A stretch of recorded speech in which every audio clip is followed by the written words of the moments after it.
Good evening. With all apologies to my soccer and tennis coaches, as well as mi amigos on the soccer team, who are co-conference champs this year, and my apologies go out to my tennis teammates, including Balzer and Cole. We won 2 doubles conference championships together.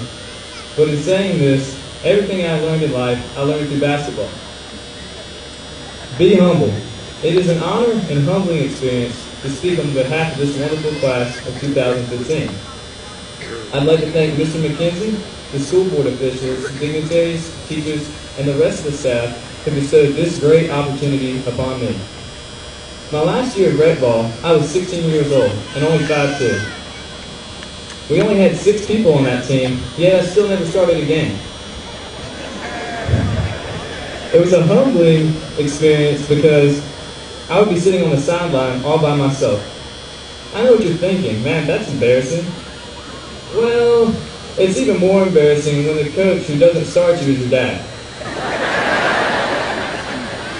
Be adaptable. There will be nights where you go 4 for 17 from the floor, like Steph Curry in Game 2. And when the jump shot's not working for you, you need to switch it up and drive in the paint. We're growing up in an age where you won't work for the same company your whole life, and you probably won't have a great retirement for your years of service.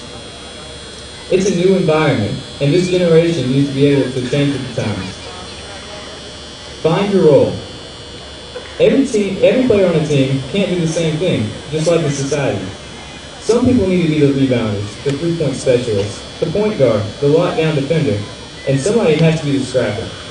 The scrappers are one of the most important people. They do the dirty work. They dive on the floor like Dova, and they scratch and claw for every loose ball.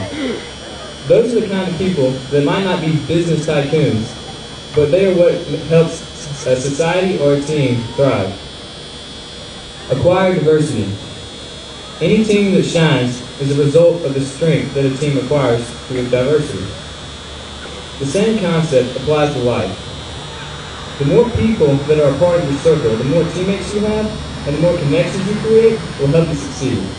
And when I say success, I'm not saying success in life. What I'm talking about is feeling proud of who you are and living it happily with the people that you love. For example, I've gotten to know the amazing people on Senate, the lovely foreign girls, the youth at my church, my teammates, and a bunch of other people in this class that have made this year unforgettable. And I would choose them over any title or honor. In the future, I hope to continue to make friends that excel in different areas than I do, so they will challenge me to grow and help me in areas where I am weak. Maximize your potential.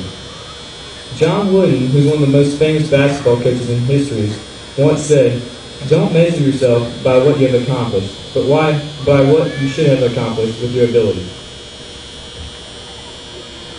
This means you do everything you can to become the best version of yourself. This means you need to wake up every day and work towards the goal of self-improvement. Live greatly. We live in an age of luxury boxes.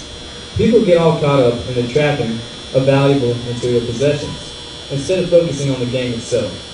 The movie Hoosier is an example of what happens when you are only concerned about playing the game. It involves a small 6-man team in Indiana that comes from a high school that makes Ellaby look like New York. The boys reach the state championship game, and their coach pulls out a measuring tape to show how tall the goal is. He shows it's 10 feet high, and the court's 94 feet long, just like back at home. The coach does this in an attempt to get the boys to realize that they should play the game the same, and that all playing fields are equal. In Thoreau's Walden, he talks about living greatly in a small place and not getting caught up in the window dressing. Let's say you're the #1 overall draft prospect, and you end up going to Toronto Raptors. A lot of people would say, "Toronto? I don't want to live in Toronto. It's cold, there's nothing to do, and I won't be living in the great country that is the United States."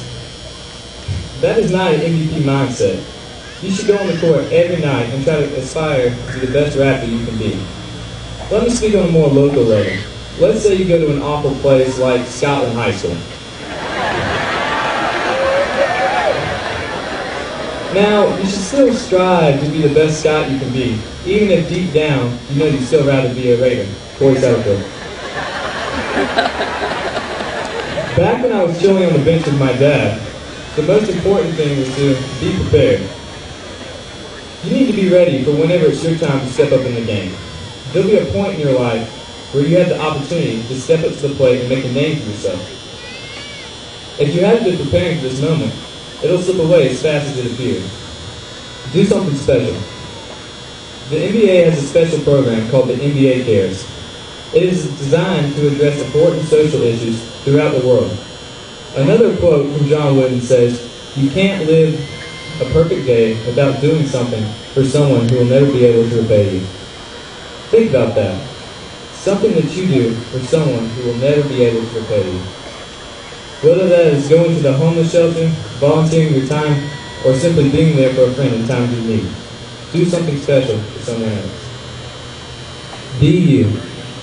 No player on the court is the same as you. No one can quite play the game like you. The one thing that we all have is individuality. Everyone has their own set of skills, their own mindset, their own way of doing things, and that's what makes all of us special and valuable. So don't be scared to be you. Have heart. Often people wonder what it is that makes a Raider so superior. A Raider has heart. You have some players like Allen Iverson, who had all the talent in the world, but he had a lack of dedication, a lack of effort, and now he's got a lack of rings. I'm not saying that if you give it your all, you'll be the best player in the world, or the best artist in the world, or whatever it may be. But if you put your heart into it, everything that you do, I guarantee you 3 things. 1, it'll be the best version of yourself. 2, success will find you. And 3, you'll be happy and proud of who you are. You'll feel confident in making the most out of yourself. You won't pity yourself, but even more importantly, you won't have any regret. Speaking of regret, even though he is my least favorite player, LeBron regretted leaving Cleveland after 4 seasons. So if LeBron could find something to miss about Cleveland, I know that all of us are going to miss Richmond County. It's critical to remember your roots. Never lose your morals, and remember that this is the place that will always be home. It's just basketball. I may have learned all these things from basketball, and you may say ball is life, but really, it's just basketball, or it's just an occupation, or it's just a hobby. Wooden said, the most important thing in the world is family and love. Remember to treasure those things, because at the end of the day, that's all that matters. So thank you to my family and all the families of the graduating class for all that you did. We love you.